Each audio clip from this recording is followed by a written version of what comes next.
Patrocinadores. Mídia. Código X. Fala pessoal, tudo bem? Bem-vindos ao primeiro episódio do podcast da Código X. Nós criamos esse projeto para conseguir conversar, conseguir falar sobre tecnologia, sobre negócio, sobre carreira, de um jeito Código X de ser. E para estrear esse primeiro episódio, eu trouxe ninguém mais, ninguém menos do que o Kelver Merotti, que é um grande amigo, um mentor, uma pessoa que participou de cada momento da criação da código, que participou da construção, que participa e que vai participar de todo esse avanço que a gente tem tido. Então, Kelver, obrigado por estar aqui, obrigado por participar desse primeiro episódio. Se apresente um pouquinho para quem não te conhece e vamos falar sobre muitos assuntos que eu tenho aqui anotado. Boa, cara. Primeiro, quero agradecer o convite aí. É uma honra participar de mais um projeto, né, da Código X, iniciar esse podcast aqui com vocês e poder compartilhar um pouquinho da minha história. Obrigado e vamos que vamos.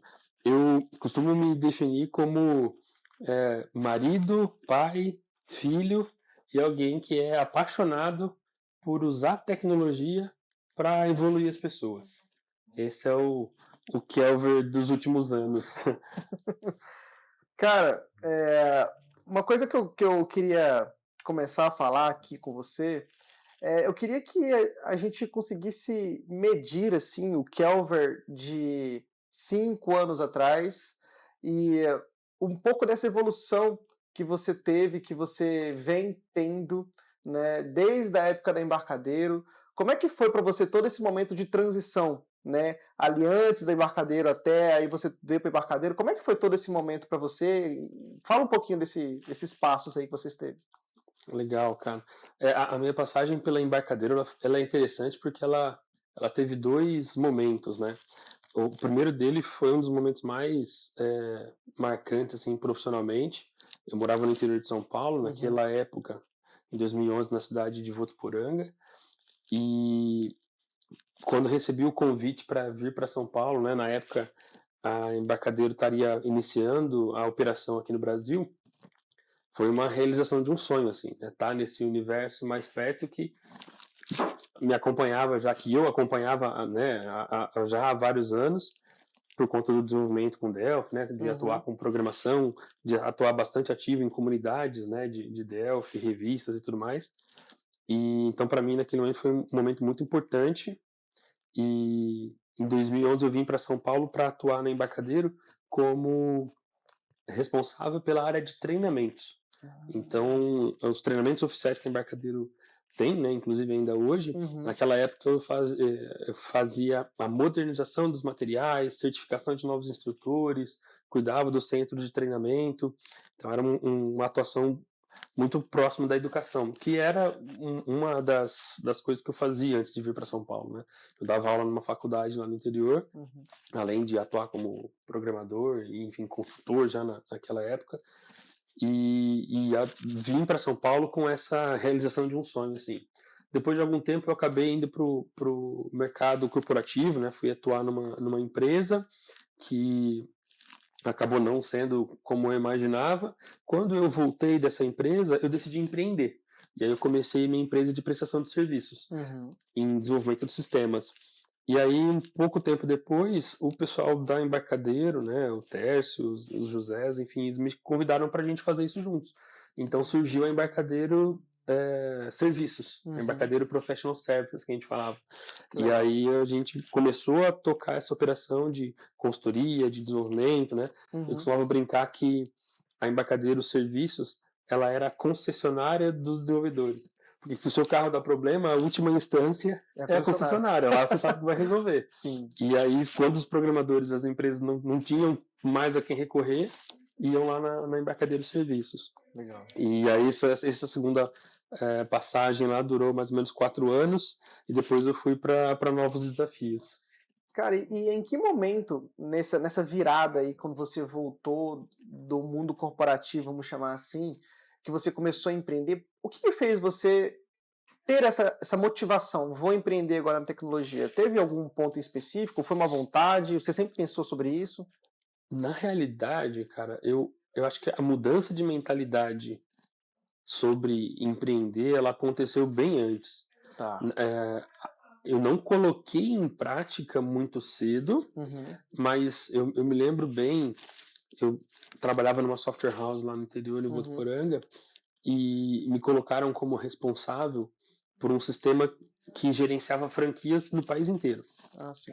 E em uma das reuniões que a gente foi até a matriz, né, a franqueadora, tava eu e 2 donos da empresa, a gente conversando com o dono dessa franqueadora. Eu me lembro, era numa sala de reunião gigante, uma mesa de mármore, assim, acho que tinha 10 metros de mármore ali. Aquela mesa, você fica até com medo, assim. Eu ficava pensando, como que essa mesa entrou aqui? Enfim, e como eu era responsável pelo sistema, eu conhecia ele de ponta a ponta, e inclusive como viabilizar as melhorias. Legal. E eu me lembro de tentar explicar pro dono da franqueadora uma das coisas que a gente estava fazendo, e falei ali por alguns minutos. Na minha cabeça foi meia hora, mas certamente não foi tudo isso, né?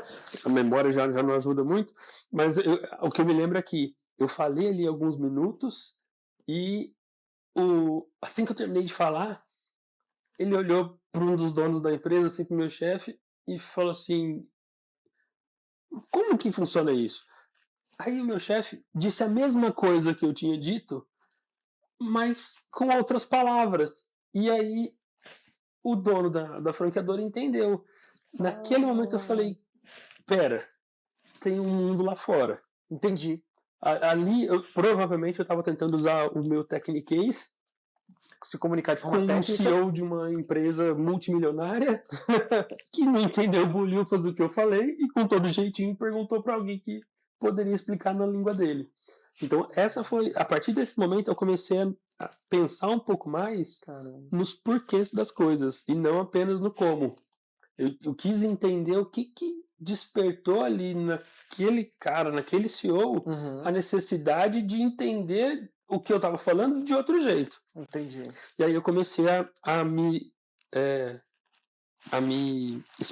incentivar mais, né, me desafiar mais e entender outras nuances, e sair um pouco da tecnologia, sabe? Sei. E aí comecei a desenvolver essa mentalidade de empresário, né, enfim, de negócio, e que começou a se reforçar depois, quando eu vim para São Paulo, quando eu fui na primeira passagem pela Embarcadero, que de alguma maneira eu gerenciava pessoas, não diretamente, mas indiretamente, no centro de treinamento, os instrutores oficiais, o programa de MVPs que surgiu na época.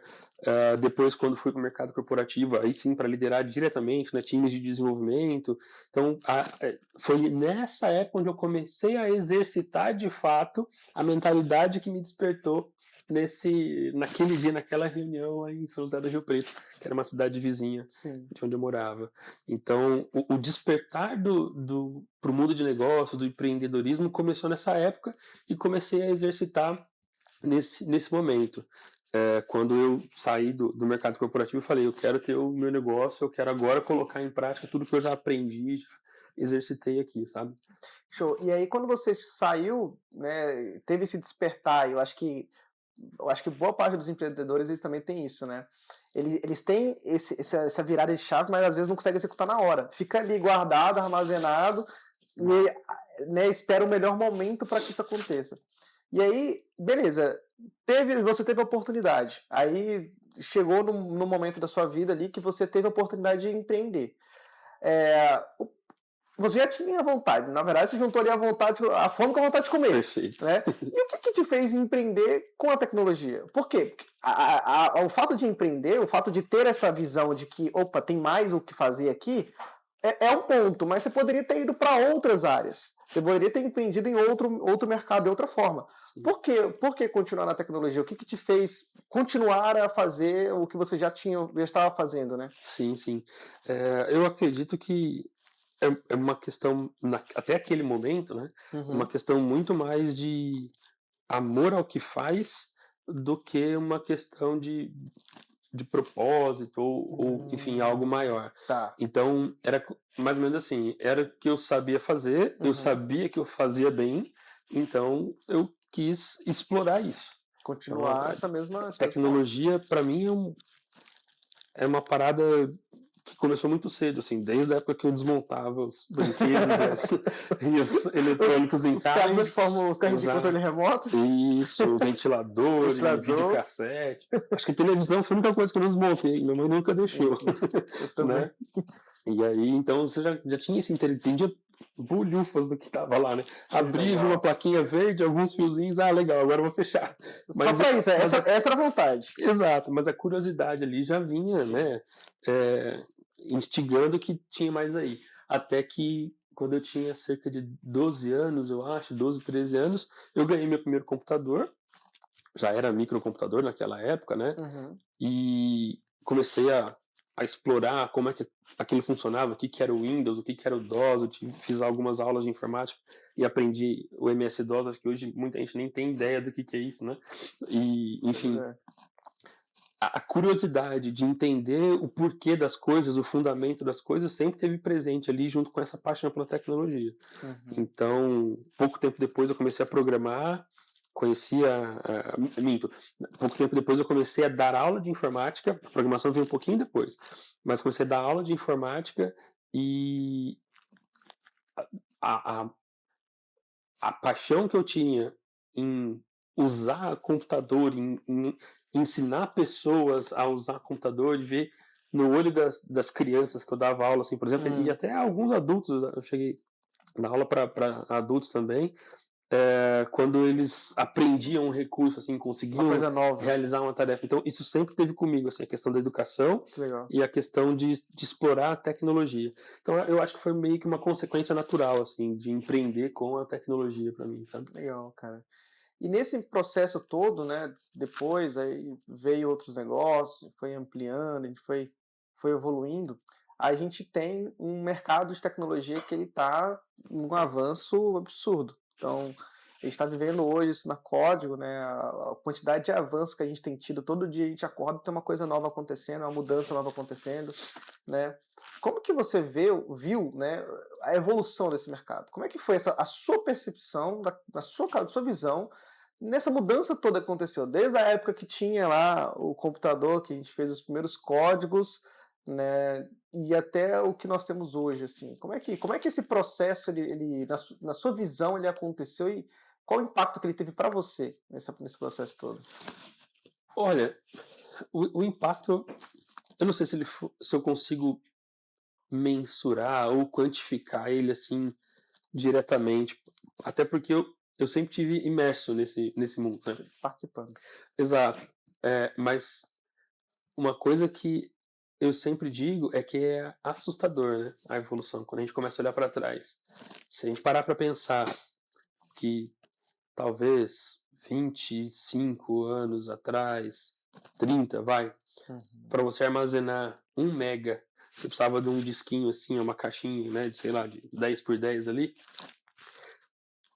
Hoje, para você armazenar o que o celular tem na mão, você precisaria de uma caixa de papelão gigante.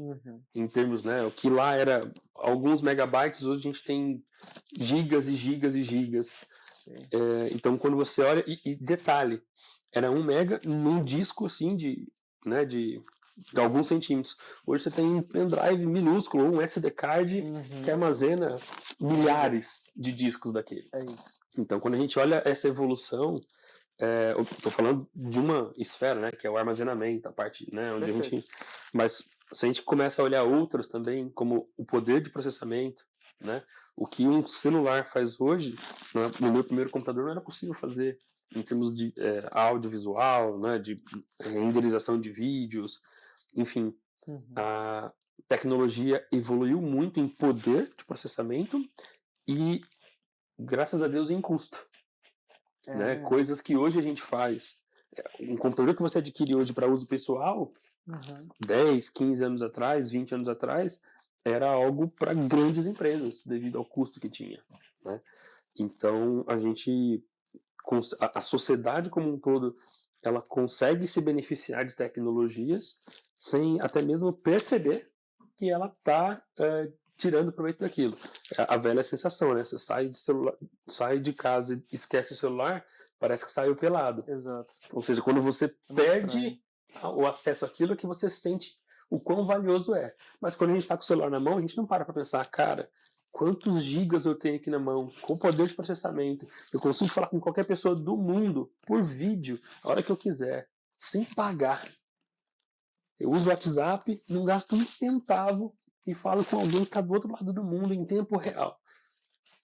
Né? E aí a galera que está nascendo agora, que sei lá, tem 10 anos, por exemplo, não tem a menor ideia da complexidade disso, de como assim isso demorou para nascer, então, para surgir, né?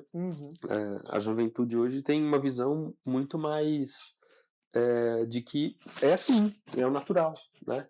Meu filho mais novo, de 6 anos, ele não consegue entender como que as pessoas não se falavam antes. O celular é algo implícito para ele. Então, por conta dessa evolução da tecnologia, é que isso é possível hoje, uma criança achar que é tão comum. Então, o impacto, assim, eu penso que é muito nesse lugar, sabe, da evolução da sociedade como um todo. Mas para mim, ele foi meio que natural, ele foi acontecendo, eu estava ali no meio, eu estava aprendendo, por estar sempre envolvido ou com a educação, ou com a aplicação prática da tecnologia, né, construindo sistemas, era meio que obrigatório estar antenado em tudo que acontecia. Sim. Né? Perfeito. Que na época, inclusive, exigia jornais, revistas, participação em eventos, né? Você esperava um ano inteiro para ir assistir, para participar de um evento, para chegar lá na feira e entender o que tinha de tecnologia, o que era tendência, o que vinha por aí. Hoje você recebe notificação de todo lado, saiu versão nova, e assim vai. E assim, é muito interessante, né? Porque assim, esse impacto que eu me refiro também, ele é um impacto que, além da sociedade como um todo sofrer, se beneficiar, né? Sofrer, mas no caso, sobre se beneficiar das mudanças, a gente tem um impacto financeiro absurdo.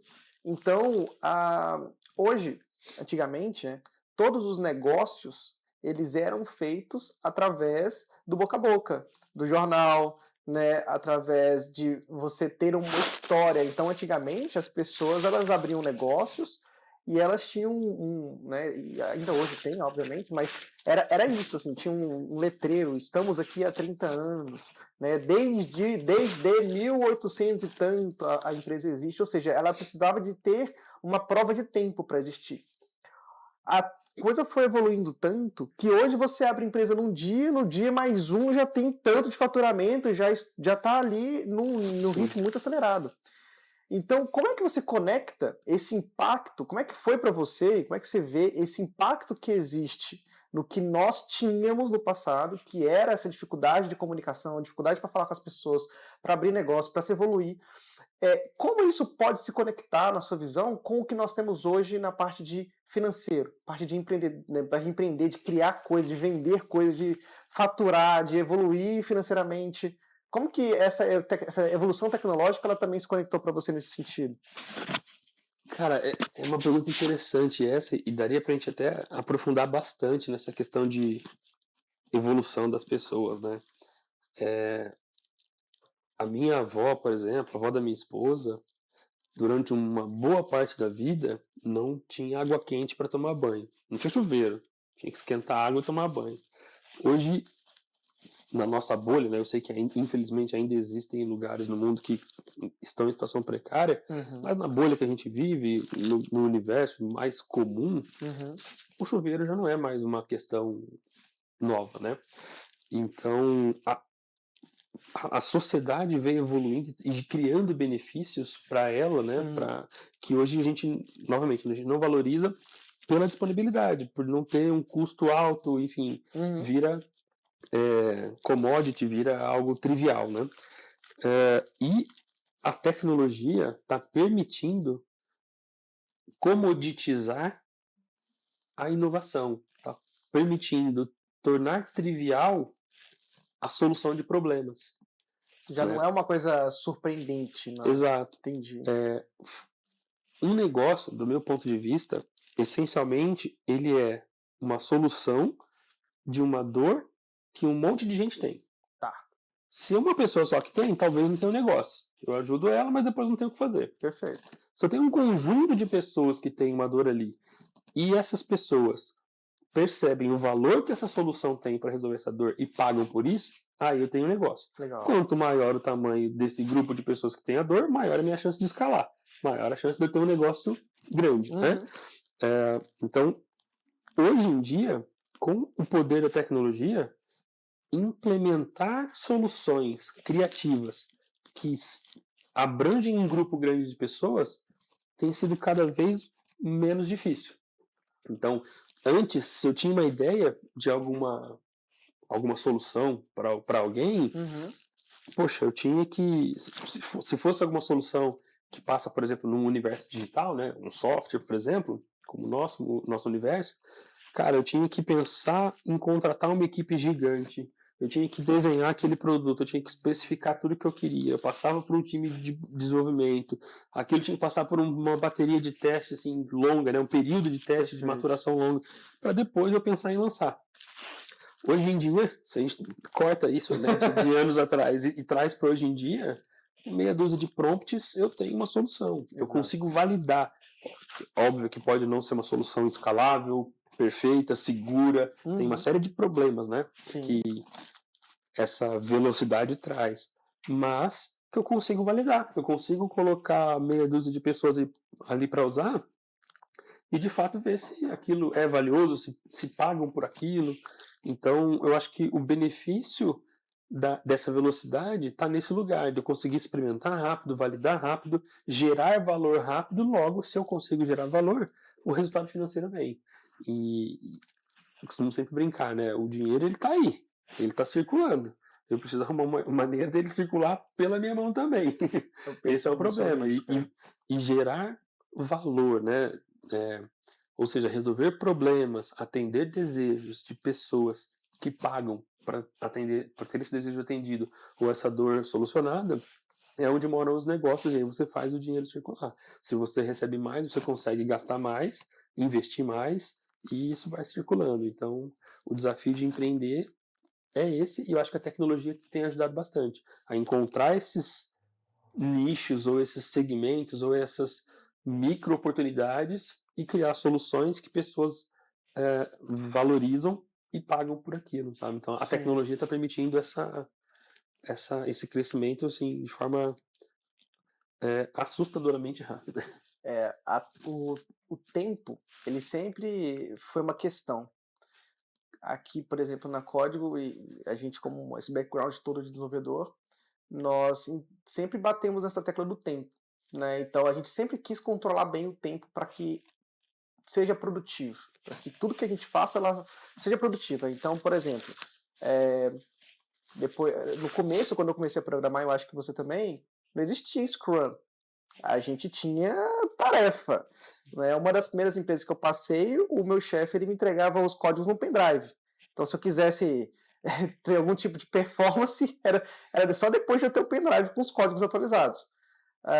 E aí, com o tempo, a gente vem entendendo que o que sempre se bate na mesma tecla é do tempo. Como que eu performo mais no menor tempo possível? Então, inventou-se Scrum, inventou-se sprints, inventou-se formas de medir a performance. Aí, por último, agora veio Pomodoro, veio um monte de coisa que no começo não existia nada disso, né? Era basicamente a gente sentava e codava. E aí, realmente, a evolução das tecnologias, elas vêm, eu acho que também de encontro com a questão de fazer as coisas com menos tempo, mais rápido. Você tem uma visão sobre isso? Obviamente é uma visão positiva, né, de você querer fazer mais rápido, mas o rápido demais, na sua opinião, pode ser que tenha algum efeito colateral? Se não houvesse efeito colateral, não existia limite de velocidade das rodovias, né? A gente ainda não atingiu, como é que fala, o Star Trek, né? A velocidade da luz ali, os negócios, né? Mas... Cara, assim, eu acho que são dois pontos interessantes que você tocou, né? O primeiro é a busca pela eficiência. Sim. Eu acho que isso precisa ser uma premissa de todo negócio. Legal. Evitar desperdício, né? O Lean fala muito disso, a metodologia, né, de Lean e tal. Surgiu até mesmo a criação na época lá da Toyota, que criou essa filosofia e tudo mais. Então acho que a busca pela eficiência ela precisa ser constante em toda a empresa. Fazer mais com menos. para conseguir fazer ainda melhor, né? É a consequência. Então, eu acho que isso precisa acontecer. De fato, surgiram diversos frameworks, diversas ferramentas para ajudar a gente a monitorar, para ajudar a gente a medir, até porque, como, né, é a máxima, você não consegue gerenciar aquilo que você não mede, para, enfim, colocar luz sobre o problema de produtividade e tudo mais. Então, esse é um ponto que eu acho que precisa ser, sim, analisado, com todo o cuidado, obviamente, humano que esse assunto precisa, porque ainda existem empresas que acabam olhando apenas para o relógio, e aí, atrás do relógio ou do computador, a gente tem ser humano, que nem sempre está bem, psicologicamente, fisicamente, então precisa existir esse trade ali, né, essa negociação, eu cedo daqui, você cede dali, eu ajudo aqui, você ajuda ali, e em busca de algo comum que é a eficiência. E a causa raiz dessa busca, do meu ponto de vista, é que o tempo é o ativo mais valioso que todo mundo tem. Tá. Não tem como. Se você perde dinheiro, você faz de novo. Você consegue recuperar um investimento. O tempo você não consegue. Não tem como você voltar atrás, né? Pelo menos por enquanto. Vai que a tecnologia arruma um jeito disso, mas acho difícil. Enfim, o tempo é o ativo mais valioso. Então, quanto mais a gente consegue fazer dentro do tempo que a gente tem, maior vai ser o nosso resultado, maior vai ser o nosso proveito, né? O nosso desfrutar daquilo que a gente constrói. Enfim, então acho que esse é um ponto que eu acho que tem que estar todo mundo em busca de. Mas a eficiência, ela não está diretamente ligada ou correlacionada com velocidade, né? Então, óbvio, para eu ser eficiente, talvez eu tenha que fazer mais rápido. Sim, mas a velocidade demais, ela certamente ela atrapalha. Entendi. Porque se você não... É o velho ditado, né? Dar um passo maior que a perna. Se você não consegue estruturar para fazer esse movimento, para andar naquela velocidade, as chances de você ter problema aumentam, né? Entendi. Então, quando a gente fala, por exemplo, num contexto empresarial, de negócios, né? Muitas empresas, elas acabam crescendo, colocam bastante energia, por exemplo, em vendas, e aí depois quebra porque não conseguiu entregar. Então, tem N cenários onde a velocidade desmedida ou desequilibrada traz consequências graves, né? Tá. Então, eu acho que é um mix dessas duas coisas, né? Eu buscar a eficiência sempre, e isso sim, em algum momento toca em buscar ser mais rápido, mas a velocidade controlada, a velocidade gerenciada, e não uma velocidade onde eu não sei onde vai dar, né? O medir, ele é essencial, é o que você sempre fala para mim, né? E é uma das coisas que eu tenho tentado cada vez mais colocar em prática aqui na Código com as ferramentas que a gente tem adquirido, que a gente tem trabalhado, para conseguir ter esse termômetro.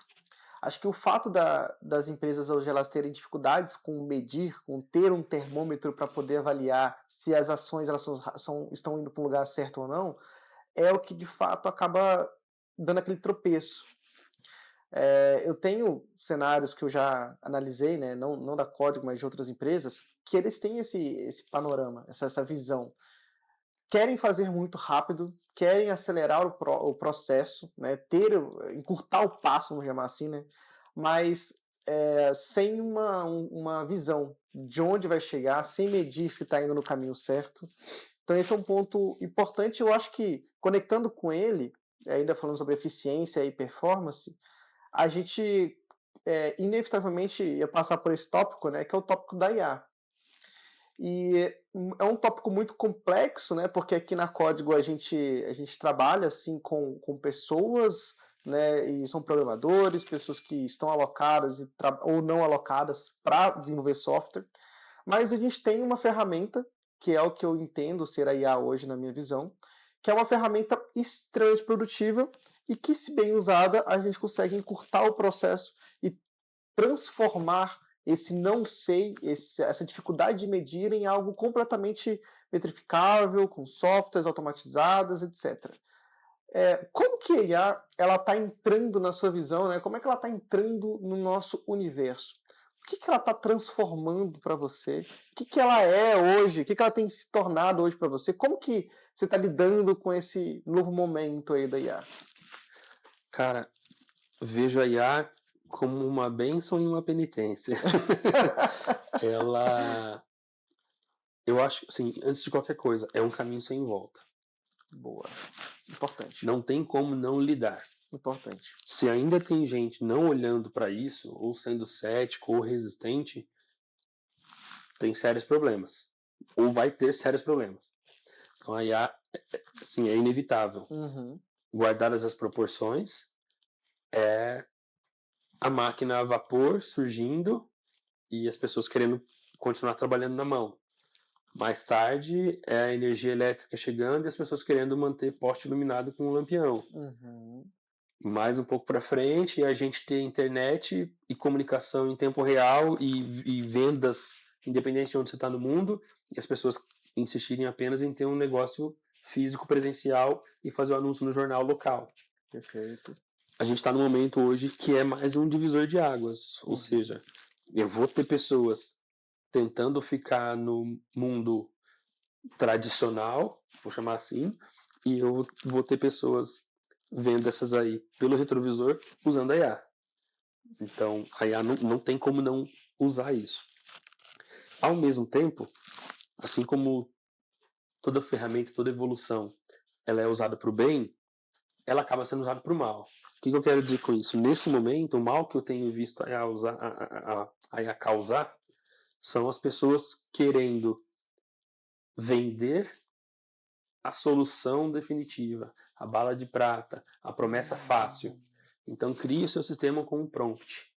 Agora você não precisa mais de programador, você vai usar aqui na IA, você vai entrar num Lovable da vida, então tá cheio de curso de Lovable prometendo mundos e fundos. Perfeito.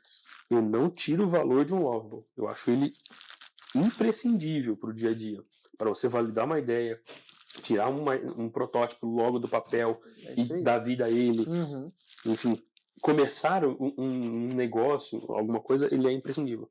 Mas, se você não tem os fundamentos do que é construir um sistema, do que é sustentar um sistema, do que é lidar com segurança, escalabilidade, observabilidade, entre outras coisas que soluções grandes precisam, você está criando um castelo de cartas. Uma hora não vai dar. Qualquer ventinho, qualquer vibração que der na base, Perfeito. vai desabar. Então, esse é o que eu tenho visto assim acontecer muito, né? Ou melhor, pessoas prometendo IAs milagrosas, comandos milagrosos, a IA vai salvar a sua vida, a IA é a resposta que você precisava, e não é assim. Eu acredito muito que a IA potencializa aquilo que você já é. Óbvio que você pode usar ela para ser mais. Hoje em dia, qualquer assunto praticamente que você precisa aprender, quer aprender, você pergunta e você tem acesso instantâneo na mão. Óbvio que você precisa de validar, você precisa de buscar referência, cruzar informações, tudo isso. Mas o acesso à informação está muito rápido. Então, apesar de você poder aprender, a IA só vai potencializar aquilo que você já é, aquilo que você já faz. Se você faz bagunça, se você não tem processo, se você não tem solução, não tem organização, a IA vai potencializar a sua bagunça. A dificuldade de organização. A mesma coisa acontecia, né, há alguns anos, foi o boom dos RPAs, que é a automação de processo por robô. Não, eu quero pôr RPA, que eu vou diminuir meu time, não sei das quantas, vou pôr RPA. E aí a gente, na época, sempre falavam, automatizar algo sem processo é automatizar o caos. Hoje, se o teu caos com meia dúzia de pessoas fazendo é X, na hora que você pôr uma automação em cima desse processo, você vai ter 10x de dor de cabeça. Exato. Então, a IA, ela tem essa capacidade de acelerar aquilo que você já faz. Então, quem faz bem, quem tem processo claro, quem consegue ter domínio de entrada, processamento, saída, né? Tem na IA a capacidade de acelerar, assim, dezenas de vezes a sua eficiência, a sua produtividade. Mas, eu vejo dois pontos, né? O primeiro é esse que eu falei, que tem muita gente prometendo o fácil, o atalho Uhum. com a IA, e talvez até por consequência, o segundo ponto é que tem muita gente desconfiando da IA. Pois é. A, a IA, ela, dentro do nosso universo aqui, né, ela tem sido um pouco parecido com o que você disse, né, uma bênção, uma penitência um pouco aqui, porque uma bênção que, a produtividade realmente é muito maior, mas de fato nós precisamos de colocar o que é certo no lugar. Tipo, a IA, ela e tem que ser tratada como uma ferramenta. Se você tem um alicate e você está usando ele como martelo, não vai ter a performance que você quer. Então, como a gente está imerso nesse mundo aqui de programação, a IA, ela entende a programação, ela entende o software, mas ela não entende o cliente. Ela não entende o cliente do cliente, lá na ponta, quem está usando o software lá na ponta. Ela entende o que você está dizendo, mas ela não tem um contexto por trás. Então, às vezes a gente coloca a IA para produzir um resultado que na cabeça, ou na forma dela de pensar, nos algoritmos que ela foi criada de pensar, e ela sai fazendo, quando chega na ponta, se não revisada, se não validada, se não tendo a estrutura correta, vai ser um tiro no pé, né? E a gente já sofreu com isso aqui, a gente hoje tem uma estrutura, a gente está montando cada vez mais, né, essa estrutura de distribuição de conhecimento sobre IA. Também tem um risco muito grande que a gente ouve falar um pouco, mas porque está na nossa bolha, né? Mas é o risco de segurança, né? Então a IA, ela está sim conectada em grandes data centers, e que se você distribuir a informação para ela, em algum momento essa informação pode cair de um jeito errado. Então também tem essa questão da segurança, né? Hoje, com essa nova visão, com essa IA tão avançada, e assim, o avanço ele é contínuo nesse sentido. A segurança para você acredita que daqui a um tempo pode ser um novo mercado para a gente trabalhar na questão da IA? Como foi, por exemplo, a internet, aí veio a cibersegurança. A IA agora vai ter uma IA security, por exemplo, assim, para a gente poder, que vai acabar acontecendo? Eu acho que a segurança da informação como um todo, ela é muito negligenciada no mundo de software. Não só na IA, no caso. Não só na IA. Legal.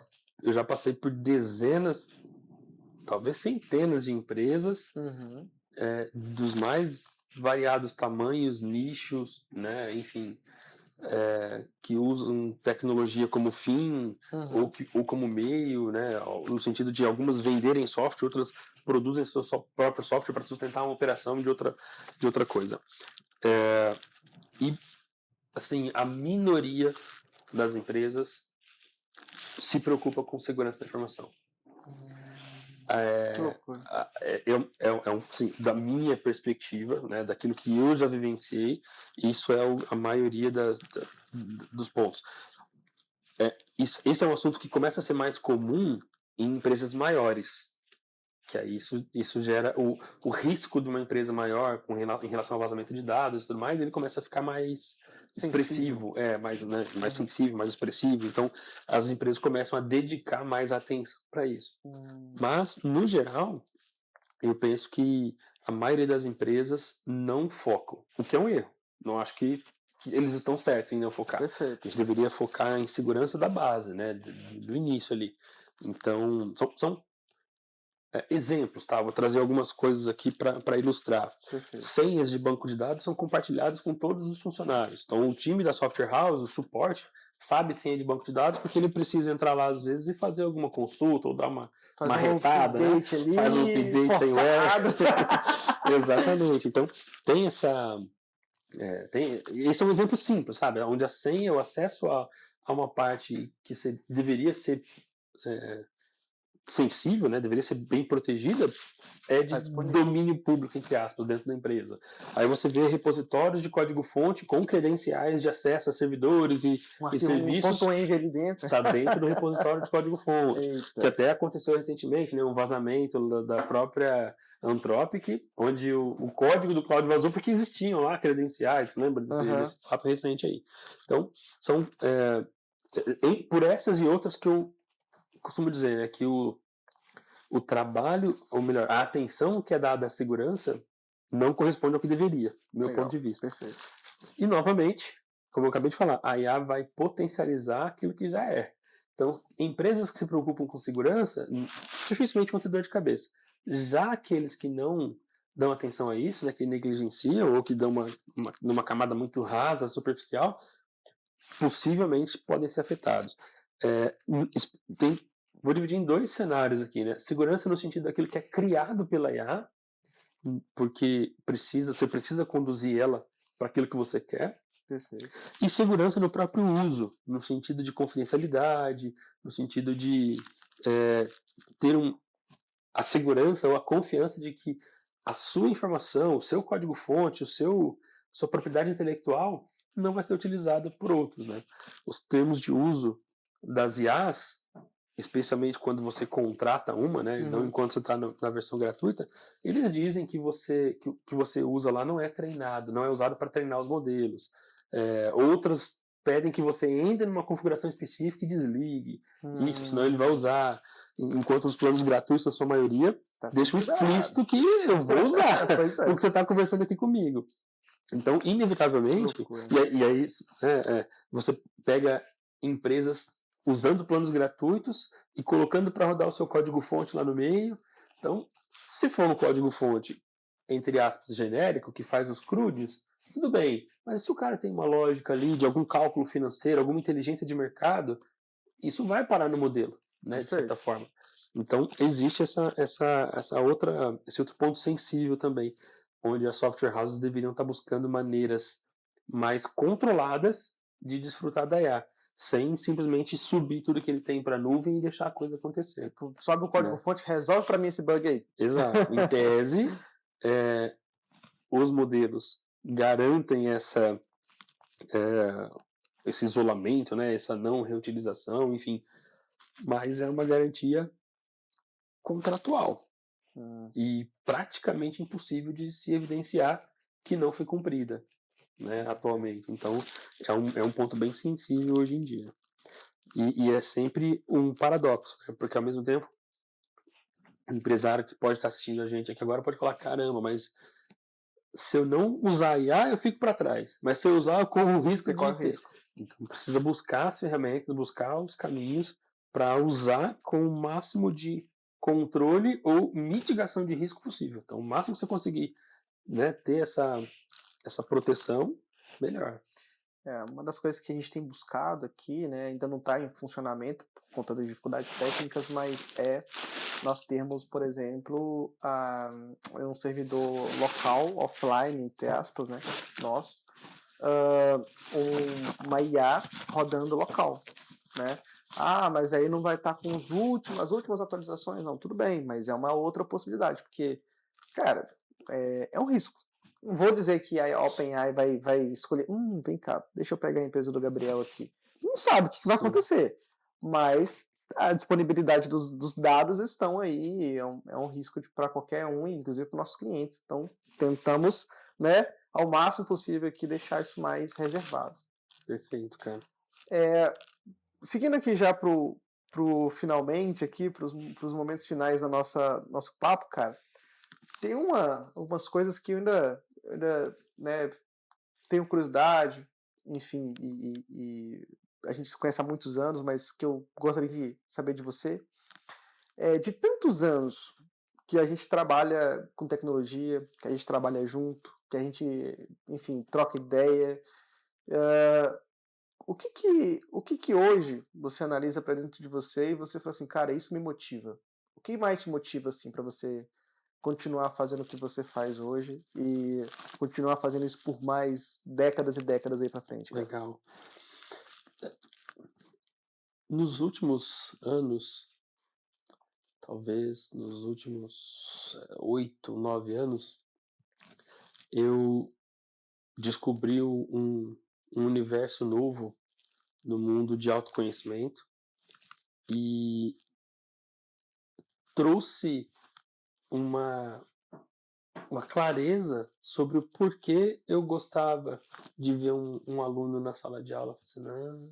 Sabe, quando você ensina Hum, alguma coisa, a pessoa fala, do nada você descobriu por isso. quê. Então, eu comecei a ver o sentido nisso, né? Ver a Tá, lógica por trás dessa minha, dessa minha satisfação, dessa minha vontade de estar perfeito. ajudando e tudo mais. Até mesmo na época, quando eu comecei a programar, onde eu Uhum. entrava nos fóruns, via pessoas postando seus problemas, eu reproduzia o problema no meu computador para poder resolver, e aí eu voltava lá no fórum para postar para o cara. Então, de onde vinha esses pontos todos, né? E isso conecta muito com o que eu comecei falando sobre a questão de evoluir pessoas, né? Uhum. Então, hoje eu busco fazer trabalhos ou assumir compromissos que estejam conectados com a evolução das pessoas de alguma maneira. Então, quando eu, por exemplo, vendo uma mentoria para uma software house, eu sempre busco entender como está o time ali, como que essas pessoas estão, se elas estão no lugar certo, se elas estão satisfeitas, se elas não estão. Uhum. Porque, do meu ponto de vista, olhar para as pessoas é base para tudo, para qualquer Top, coisa. perfeito. Então, do meu ponto de vista, não existe negócio se não existe pessoas. E esse mundo de autoconhecimento e esses estudos que eu tive ao longo dos últimos anos trouxe essa clareza que até então eu fazia provavelmente por intuição, mas que hoje traz uma parte lógica para isso, uma parte Que legal. de propósito. Então, uma das coisas que mais me motiva hoje é ver uma pessoa erguendo a sobrancelha assim e falar, quando eu consigo contribuir para aquilo. Seja fazendo perguntas provocativas, seja compartilhando meu conhecimento, seja dando uma ideia de um negócio ou de um ajuste no modelo de negócio, né? Quantas software houses hoje em dia não estão naquele básico de eu vendo meu sistema, eu tenho 2 planos e é isso. Enquanto existem inúmeras possibilidades de monetização, inúmeras possibilidades de embalagem do produto para que ele seja Uhum. percebido pela pessoa lá na frente, né, como valioso. Então é compilar meu aprendizado técnico, meu aprendizado de gestão, meu aprendizado de negócios com o aprendizado de pessoas é o que me motiva, assim, cara, é conseguir unificar esses conhecimentos e esses idiomas e traduzir isso para as pessoas que eu tenho a oportunidade de estar perto. Cara, isso é muito louco. Porque eu, a gente se conhece, acho que é bom falar aqui para quem tá ouvindo a gente, né? Que a gente se conhece porque eu vim trabalhar no embarcadeiro e eu vim a convite, ao seu convite, Sim. né? E eu não sei o que deu na sua cabeça, não, cara. Eu realmente não sei, porque eu lembro que eu gravava ali os vídeos do Delphi na Veia e tal, mas não sabia muito bem onde isso ia dar. Eu tinha vindo, né, na Conference no 2017, 18, não sei onde era a escola, no Morumbi. Morumbi não, era, não sei, na Zona Sul, em algum lugar. Aí eu tinha vindo na Conference, tinha descoberto um problema, né, num software meu, e aí postei, enfim, tentei encontrar um problema, encontrei a solução desse problema e postei a solução. Postei lá no YouTube, fiz um vídeo com a solução do problema, etc. E aí deu certo. E aí teve o Code Rage. Aí depois do Code Rage você me chamou para vir. E quando você fala em fazer o one com as pessoas, eu não sei, cara, foi isso. E eu não sei se você lembra, cara. Eu tava. Não sei se eu já te contei isso. Nessa época, eu tinha uma vontade de vir para São Paulo. E eu tinha conversado comigo mesmo, eu tinha falado para mim mesmo, assim, na época, de tipo, eu vou para São Paulo. Como? Não sei. Eu vou pedir demissão e eu vou para São Paulo. Porque quando eu vim na conference naquela época, eu vi os prédios aqui em São Paulo. Eu nunca tinha visto, foi a primeira vez que eu tinha vindo para São Paulo. Aí eu vi os prédios, assim, eu fui na Paulista, eu vi os prédios, eu falei assim, nossa, eu tô vivendo errado. Na época eu pensei isso, pensei, nossa, eu tô vivendo errado. Eu devia estar vivendo aqui. Eu devia estar procurando, eu devia estar procurando evoluções aqui. Porque eu morava no interior, né? E eu devia estar morando aqui. Aí eu já tinha colocado na minha cabeça, eu preciso ir para São Paulo. E eu não conseguia parar de pensar nisso, de alguma forma. Eu ficava pensando nisso o tempo todo. Aí eu falava para um amigo meu, eu falei assim, cara, eu vou pedir demissão aqui na empresa, eu vou sair da empresa, não quero ficar aqui. Eu tinha falado, já falava várias vezes para ele, já, não, Gabriel, você não sabe, para São Paulo não é tão fácil assim e tal, era mais difícil, ele morava em São, já tinha morado em São Paulo. Aí eu falei, não, deixa comigo, eu quero ir, cara, eu quero arriscar. Aí, cara, eu não sei como. Aí você me ligou e acabou dando certo. O que eu quero dizer com tudo isso, cara? Que o que você fala, né, uma das coisas que te motiva no seu trabalho, isso que você faz com as pessoas é de fato um extremo diferencial, cara. E eu digo que pra mim, eu não estaria aqui hoje se não fosse por você. De Obrigado, verdade. cara. Assim, não tem como eu imaginar a minha vida se você. Eu não consigo imaginar a minha vida se você não tivesse me ligado. Obrigado. De verdade. Assim, eu não sei como que eu estaria hoje, assim, em que momento, de que jeito. Não sei. Eu sei que, assim, de alguma forma, tudo aconteceu. E eu imagino, eu sei que a gente está falando de tecnologia, a gente fala de negócio, a gente fala de tudo isso, mas o que você falou de fazer de falar com pessoas, de lidar com pessoas, a gente vai passar por isso sempre. A gente pode ter a IA mais evoluída do mundo. A gente pode ter a tecnologia, o computador quântico mais impressionante que possa existir. Só que as pessoas, a conexão que a gente gera com as pessoas, ela é o que vai nos diferenciar como empresários, para ganhar dinheiro sempre. Não é para ganhar dinheiro uma vez, não é para vender um infoproduto e vender para ganhar R$1 milhão e parar de vender. Não, é ganhar sempre. É ter sempre dinheiro entrando, sempre gerando novos negócios. Para isso não tem outra forma se não fosse conectar com pessoas. Então, cara, para mim é muito importante falar isso porque eu, de fato, me pego pensando algumas vezes assim sobre isso. Cara, se eu não tivesse muito São Paulo, como é que seria a minha vida hoje? Se eu não tivesse aceitado. Eu não sei se você vai se lembrar disso, mas é uma via de mão dupla, correto? A oportunidade aparece. Só que você também tem que querer aceitar. Porque não é só ter a oportunidade também, né? Não é uma coisa só. Porque beleza, aí deu certo. Eu vim para São Paulo para trabalhar no Embarcadero. Fiquei muito feliz, falei para todo mundo, e vim, procurei apartamento, tudo, e foi maravilhoso. Aí, piso eu em São Paulo numa quarta-feira. Na quarta-feira, pisei em São Paulo, acho que na sexta-feira você me ligou. Isso. Gabriel, você é em São Paulo? Eu falei, então, já me mudei, aluguei um apartamento aqui, era uma kitnet. Cara, você não quer voltar pro interior, não? Desse jeito. Pior que foi. Foi desse jeito. Cara, você não quer voltar pro interior, não? É por quê? Eu falei, não, então, a pandemia, a gente vai fechar o escritório. A gente não sabe quando vai abrir de novo. Vai ter o lockdown agora aqui, você não precisa estar aqui, você pode voltar no interior. Na hora eu pensei assim, mas não volto de jeito nenhum. De jeito nenhum, só tenho que me demitir, mas vou ficar aqui. Aí, fiquei, cara. Fiquei, falei, não, eu tô bem aqui, tô tranquilo aqui, tô bem aqui. Então, assim, eu não sei como é que seria a minha vida, cara, mas eu sei que tinha que acontecer desse jeito. E as conexões que a gente gera com as pessoas, elas formam o que a gente é, formam o nosso futuro, o que a gente vai construir daqui para frente.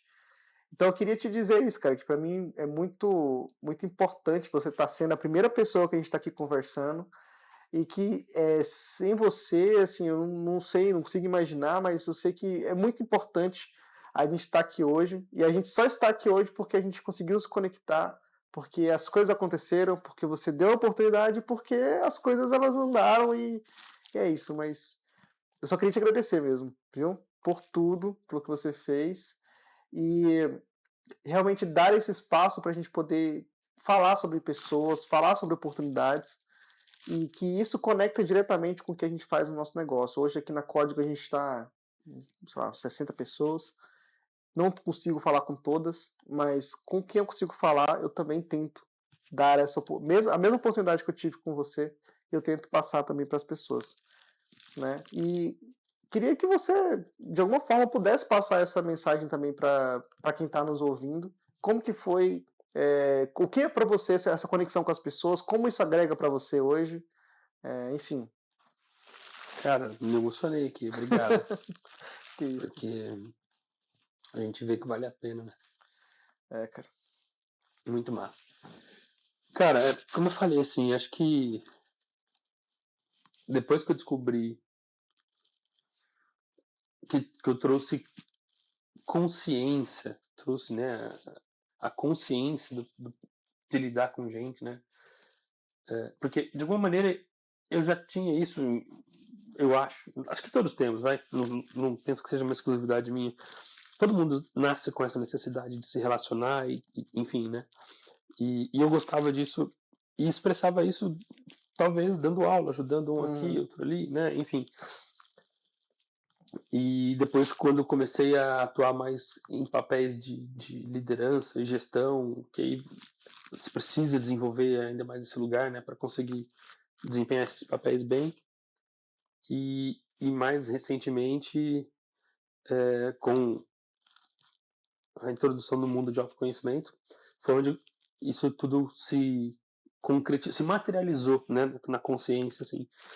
Então, para quem ainda não teve a oportunidade de ver isso, tem muita gente que acha que quando a gente fala de autoconhecimento, tá falando de abraçador de árvore e tem um baita preconceito nesse lugar, né? Uhum. Mas, de fato, assim, eu acho que você se conhecer os porquês, conhecer sua origem, buscar a cura daquelas coisas que você, a gente provavelmente nem tem, né, na mente, não sabe por que você faz aquilo, né? Uhum.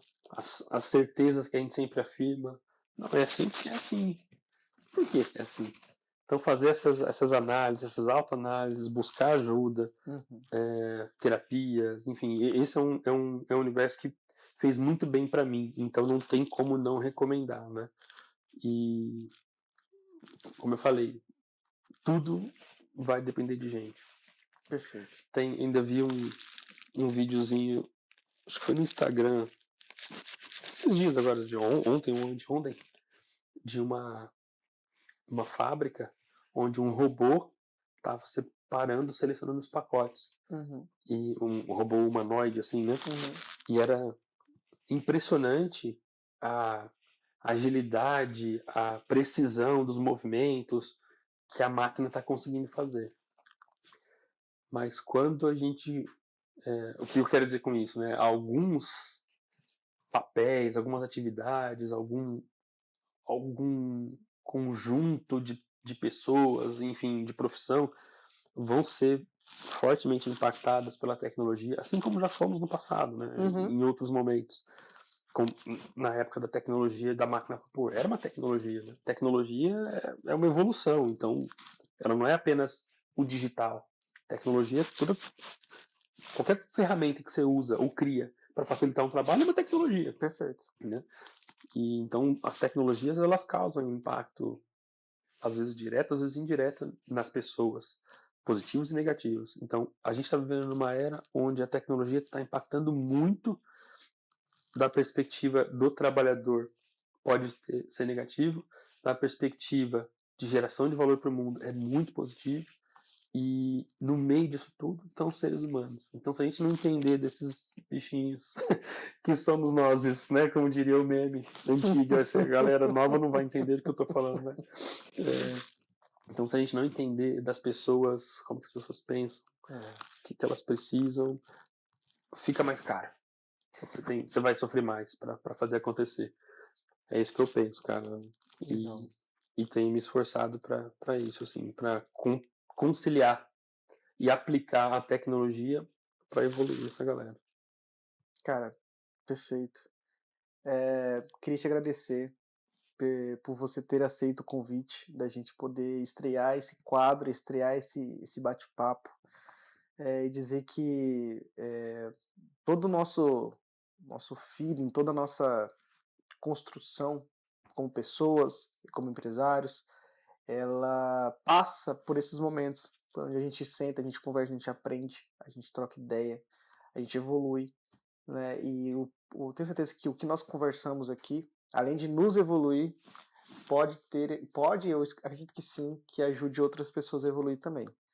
Então, obrigado por esse momento, obrigado por você estar aqui. Sei que não é tão fácil a gente se encontrar, mas é muito importante e espero que as pessoas que estão nos ouvindo saia, né, saia desse vídeo, desse podcast, desse momento, com um pouquinho mais de aprendizado e sem medo, né, dessa evolução que vai acontecer, que está acontecendo aí, aqui provavelmente pode ser que acelere, pode ser que não, mas não saia que é, é, nós somos pessoas, a gente vai continuar precisando de pessoas, a gente vai continuar precisando de se conectar com as pessoas, e eu acho que esse sempre foi, e eu acho que inevitavelmente vai continuar sendo um dos segredos para ter uma empresa rentável, uma empresa funcional e ter mais condição, né, de continuar evoluindo como pessoa e como ser humano. Cara, mais uma vez, um baita prazer, uma honra, mais que prazer, é uma honra estar aqui, ver toda a evolução da Código, ver toda a sua evolução, poder fazer parte disso. É uma alegria imensa, assim, cara. De coração eu agradeço Muito obrigado, cara. e vamos que vamos. Vamos que vamos. É isso. Valeu. Valeu.